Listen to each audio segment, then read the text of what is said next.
Okay, now this I gotta tell you is an unbelievable story. And once again shows the lack of humanity on the left, how they view people, and especially these voters, these propagandized freaks on the streets, essentially as cannon fodder, or simply useful idiots that they use to propel the narrative. Everything we see with these leftist politicians, it's always freaking theater. We got Minnesota Lieutenant Governor Peggy Flanagan, who's now shedding crocodile tears for Alex Preddy, the individual who was shot by CBP. Well, she's crying on his behalf after he did basically exactly what she told him to do. And it's not even hyperbole. She literally encouraged her base to, quote, put their bodies on the line to fight ICE agents. If you are sick and tired of your government being ransacked by Donald Trump and his minions, literally taking away healthcare from your neighbors, stealing food off of the table from seniors and children, and generally being uncool with the fact that our neighbors are being disappeared,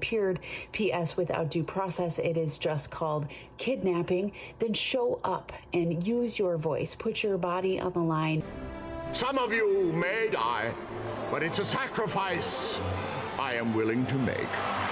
And well, that's exactly what Alex Preddy did, and unfortunately, it led to some pretty tragic consequences for him and his family due to the wild circumstances of that encounter. But now the Minnesota Lieutenant Governor Peggy Flanagan wants us to mourn his death alongside her. I just left the site where Alex Preddy was killed this morning by ICE agents to show my respects and my deepest condolences to his family and friends and everybody who loved him and knew him. And I am holding on to the hope that I experienced yesterday by walking with 50,000 people through frigid cold temperatures saying ICE out of Minnesota, and was inspired by the rallies that were held all across this country demanding that ICE leave Minnesota and all of our communities.